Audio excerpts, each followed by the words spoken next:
اعوذ باللہ من الشیطان الرجیم بسم اللہ الرحمن الرحیم۔ ہرقل شاہ روم نے ان کے پاس قریش کے قافلے میں ایک آدمی بلانے کو بھیجا، اور اس وقت یہ لوگ تجارت کے لیے ملک شام گئے ہوئے تھے، اور یہ وہ زمانہ تھا جب رسول اللہ صلی اللہ علیہ وآلہ وسلم نے قریش اور ابو سفیان سے ایک وقتی عہد کیا ہوا تھا۔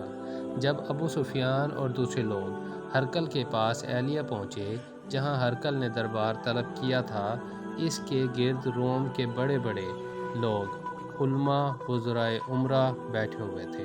ہرقل نے ان کو اور اپنے ترجمان کو بلوایا، پھر ان سے پوچھا کہ تم میں سے کون شخص مدعی رسالت کا زیادہ قریبی عزیز ہے؟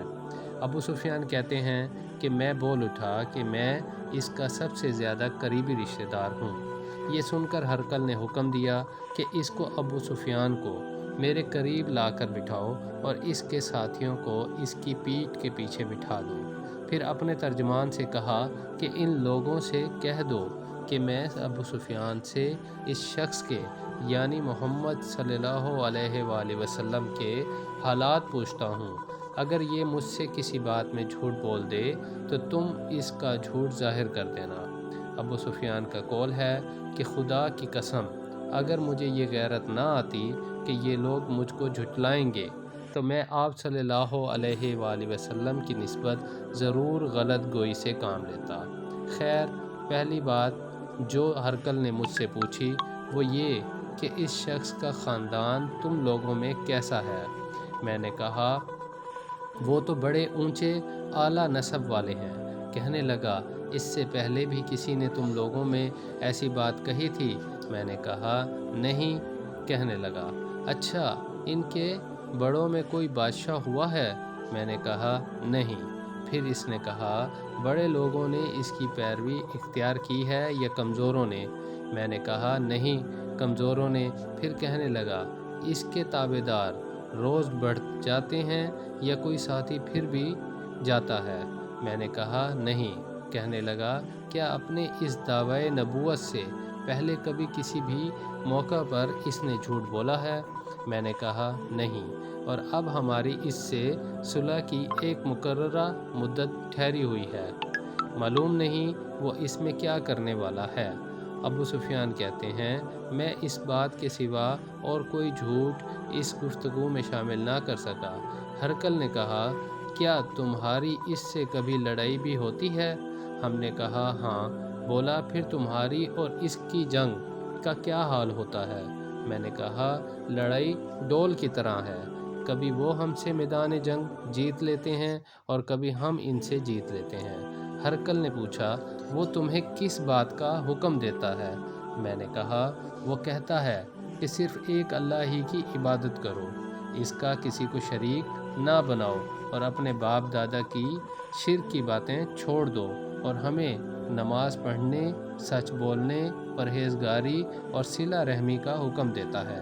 یہ سب سن کر پھر ہرقل نے اپنے ترجمان سے کہا کہ ابو سفیان سے کہہ دے کہ میں نے تم سے اس کا نسب پوچھا تو تم نے کہا کہ وہ ہم میں اعلیٰ نسب ہے، اور پیغمبر اپنی قوم میں اعلیٰ نسب ہی بھیجے جایا کرتے ہیں۔ میں نے تم سے پوچھا کہ دعوی نبوت کی یہ بات تمہارے اندر اس سے پہلے کسی اور نے بھی کہی تھی؟ تو تم نے جواب دیا کہ نہیں۔ تب میں نے اپنے دل میں کہا کہ اگر یہ بات اس سے پہلے کسی نے کہی ہوتی تو میں سمجھتا کہ اس شخص نے بھی اس بات کی تقلید کی ہے جو پہلے کہی جا چکی ہے۔ میں نے تم سے پوچھا کہ اس کے بڑوں میں کوئی بادشاہ بھی گزرا ہے؟ تم نے کہا کہ نہیں۔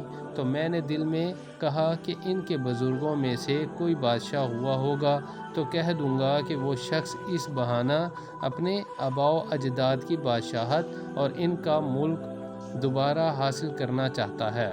اور میں نے تم سے پوچھا کہ اس بات کے کہنے یعنی پیغمبری کا دعویٰ کرنے سے پہلے تم نے کبھی اس کو دروغ گوئی کا الزام لگایا ہے؟ تم نے کہا کہ نہیں۔ تو میں نے سمجھ لیا کہ جو شخص آدمیوں کے ساتھ دروغ گوئی سے بچے وہ اللہ کے بارے میں کیسے جھوٹی بات کہہ سکتا ہے۔ اور میں نے تم سے پوچھا کہ بڑے لوگ اس کے پیرو ہوتے ہیں یا کمزور آدمی؟ تم نے کہا کمزوروں نے اس کی اتباع کی ہے، تو دراصل یہی لوگ پیغمبروں کے متبعین ہوتے ہیں۔ اور میں نے تم سے پوچھا کہ اس کے ساتھی بڑھ رہے ہیں یا کم ہو رہے ہیں؟ تم نے کہا کہ وہ بڑھ رہے ہیں، اور ایمان کی کیفیت یہی ہوتی ہے حتیٰ کہ وہ کامل ہو جاتا ہے۔ اور میں نے تم سے پوچھا کہ آیا کوئی شخص اس کے دین سے ناخوش ہو کر مرتد بھی ہو جاتا ہے؟ تم نے کہا نہیں۔ تو ایمان کی خاصیت بھی یہی ہے، جن کے دلوں میں اس کی مسرت رچ بس جائے وہ اس سے لوٹا نہیں کرتے۔ اور میں نے تم سے پوچھا کہ آیا وہ کبھی عہد شکنی کرتے ہیں؟ تم نے کہا نہیں۔ پیغمبروں کا یہی حال ہوتا ہے، وہ عہد کی خلاف ورزی نہیں کرتے۔ اور میں نے تم سے کہا کہ وہ تم سے کس چیز کے لیے کہتے ہیں؟ تم نے کہا کہ وہ ہمیں حکم دیتے ہیں کہ اللہ کی عبادت کرو، اس کے ساتھ کسی کو شریک نہ ٹھہراؤ، اور تمہیں بتوں کی پرستش سے روکتے ہیں، سچ بولنے اور پرہیزگاری کا حکم دیتے ہیں۔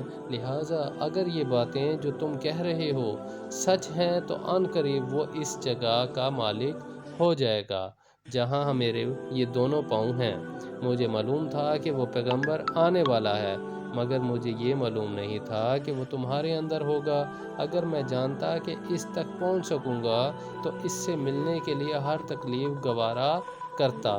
اگر میں اس کے پاس ہوتا تو اس کے پاؤں دھوتا۔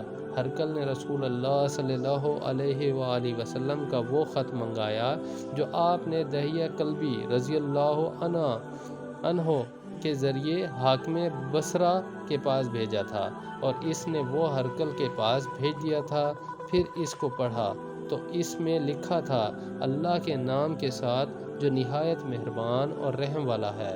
اللہ کے بندے اور اس کے پیغمبر محمد صلی اللہ علیہ وآلہ وسلم کی طرف سے یہ خط ہے شاہ روم کے لیے۔ اس شخص پر سلام ہو جو ہدایت کی پیروی کرے۔ اس کے بعد میں آپ کے سامنے دعوت اسلام پیش کرتا ہوں۔ اگر آپ اسلام لے آئیں گے تو دین و دنیا میں اسلام کی نصیب ہوگی، اور اللہ آپ کو دوہرا ثواب دے گا۔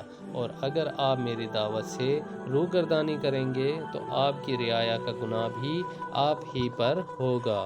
اور اہل کتاب ایک ایسی بات پر آ جاؤ جو ہمارے اور تمہارے درمیان یکساں ہے، وہ یہ کہ ہم اللہ کے سوا کسی کی عبادت نہ کریں اور کسی کو اس کا شریک نہ ٹھہرائیں، اور نہ ہم میں سے کوئی کسی کو خدا کے سوا اپنا رب بنائے۔